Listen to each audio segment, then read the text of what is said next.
welcome back to another B.Hooked crochet video tutorial. I'm your host Brittany, and today I'm going to be showing you how to do the magic heart.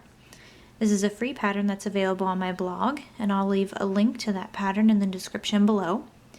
I will also say that this is going to be a beginner-friendly pattern, so if you're brand new to crochet, you should be able to follow along with this tutorial and successfully make a magic heart. Now, to make this magic heart, it's actually quite simple. It should only take a few yards of yarn. And you will also need a size 5.5 millimeter crochet hook. That's a US size I. You'll need a darning needle to weave in your ends and a pair of scissors and any worsted weight, which is a size 4 yarn. Today I've chose to use Hobby Lobby's I Love This Cotton, and I've got it in Dusty Rose, white, and red. Now, if you're ready to begin, we'll go ahead and get started. Now, I call this pattern the magic heart because, as the name implies, it utilizes the magic ring. And the magic ring is a technique that you would typically use to start crocheting in the round, and it creates a really tight closure, like so. If you're working with a chain method to crochet in the round, you typically will have a little hole there. But what we're going to do is utilize the magic ring, and we're going to put in a certain number of stitches in a certain pattern that's going to create this heart shape all at once. Okay, now if you're brand new and you've never made a magic ring, what you want to do is take the tail end in your dominant hand. I'm right-handed, so you want to take your middle finger and your index finger of your non-dominant hand, and you want to take the tail end, wrap it around your two fingers towards you, and you want to do that twice. Okay, and just so you can kind of see what I'm doing underneath, I'm securing the working yarn in between my ring finger and my pinky, and now what I want to do to close things off, I want to secure the two loops on my fingers with my thumb. Okay, to give you a little bit of idea what's going on here, this first strand right here is the main loop. Okay, that's what goes all the way around both your fingers, and that's the loop that we're going to be working through. This back loop here is part of the working yarn, and so this is typically going to be a little bit looser. Okay, we want to be able to work with this, but this first strand here, we want to have some tension on it. Okay, and if you flip it around to the bottom, you'll see the tail end here, and this is a very important part of the magic ring. What we do at the end, once we finish putting all of our stitches in, is pull this strand, and that pulls the magic ring together, and it makes a tight closure. Alright, let's go ahead and get started. What you want to do is take your hook and insert it under both of the loops. Okay, and you want to hook that back strand and pull it right over the first strand. And now we need to secure this, and how we do that is yarn over our working yarn and pull through that first loop on our hook. And that is going to count as a slip stitch. And if you're following along with the pattern, you'll see a slip stitch is the very first stitch that we need to make. Alright, so now what we want to do is get this so it's in a more comfortable position for us to work with. So what I normally do is take my dominant hand, hold on to my hook and the yarn just like so. Go ahead and get the yarn situated in my left hand, and I take my ring finger and my middle finger and put it through the loop.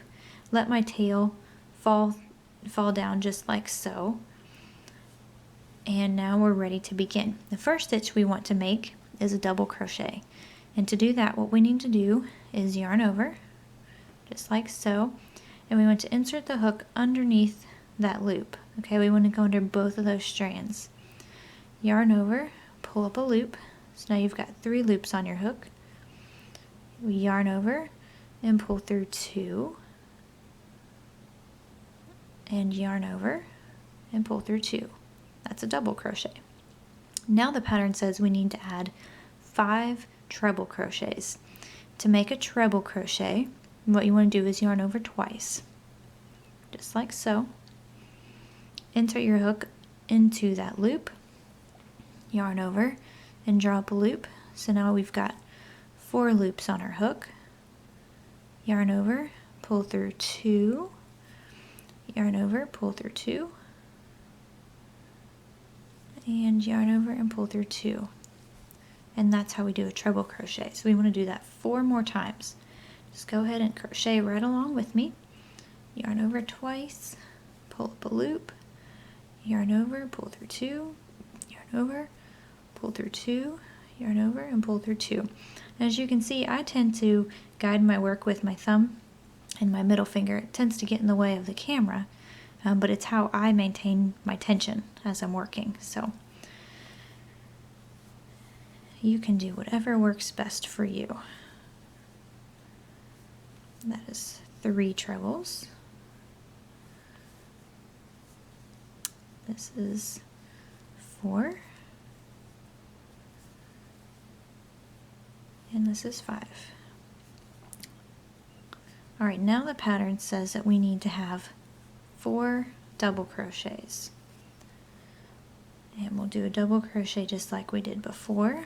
We yarn over once, insert our loop into our hook into the loop. We've got 3 loops on our hook for a double. Go ahead and yarn over and pull through 2, and yarn over and pull through 2. And if your tail is trying to work its way out like mine, make sure you keep that down. I tend to hold on to it in between my pinky and my ring finger because, like I said before, that's a very critical part of the magic ring, and we need to keep that down in this position in order for it to work. So go ahead and double crochet 3 more times.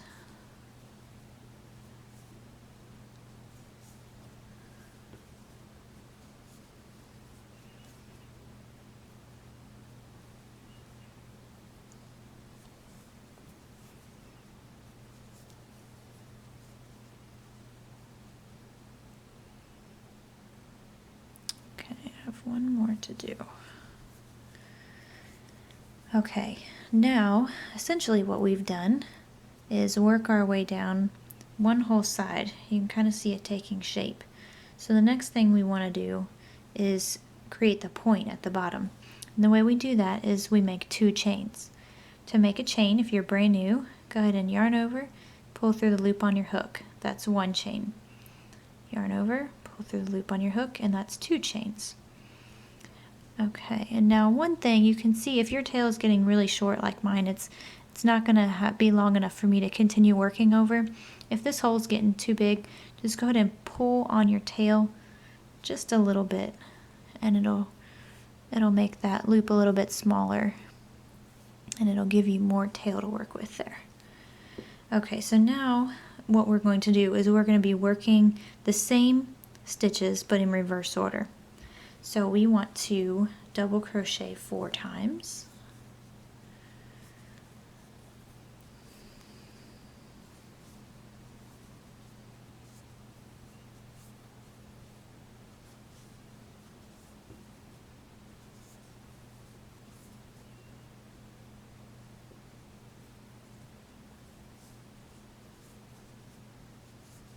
Okay, I made my 4 double crochets. And now we want to treble crochet 5 times. That's where we yarn over twice.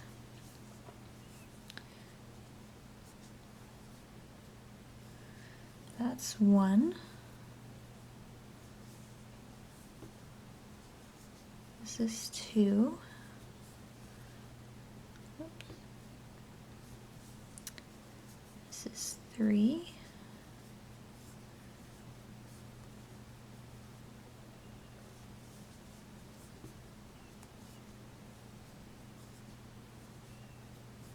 That's 4 and 5.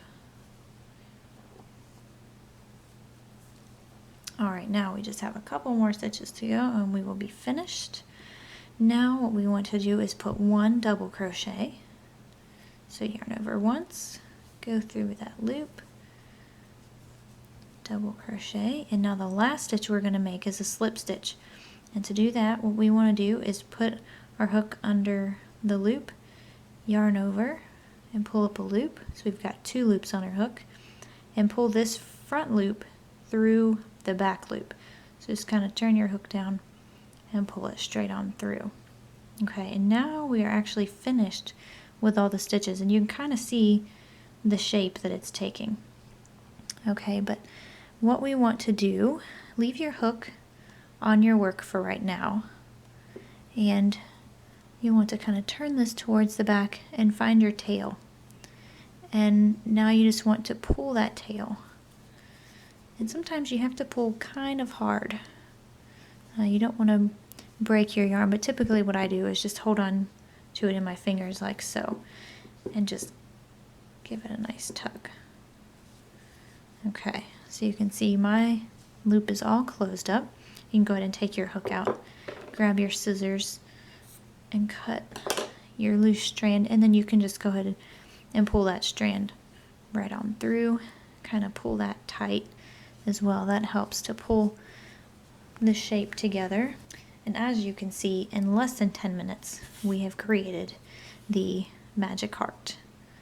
Okay, for those of you who are totally new, I'm going to go ahead and weave in my ends on camera so you can see what I'm doing. If you already know how to do this though, by all means do whatever you're used to. So you're going to want to take your darning needle and thread your yarn. And when I weave on my ends, I typically try to find the densest portion of the work. That way the strand won't pull through and it won't show through. So as you can see, this ring in the center is by far the most dense part. So I just take my needle, work it under a few strands at a time, and continue to pull that a little tighter.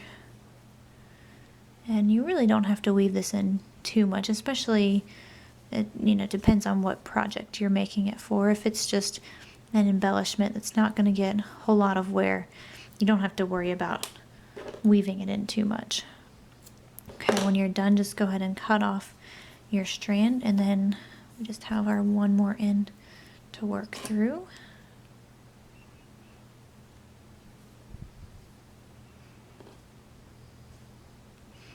Okay, I just take this and put it right on through those loops in the center just like before. And when you pull that down, it will pull the point together just like so.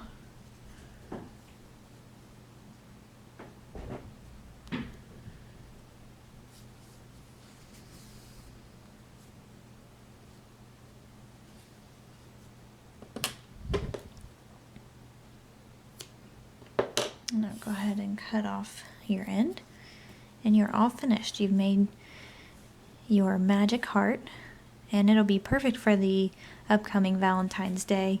They make cute decorations, or you can embellish different items with them. That concludes our video tutorial for today. If you like this video, give me a thumbs up. You can also follow me on Facebook and Pinterest, and continue following me on my blog. I've got a very big selection of free original designs and other video tutorials. Until next time, I'm Brittany on behalf of B.Hooked Crochet. Thank you, and we'll see you again.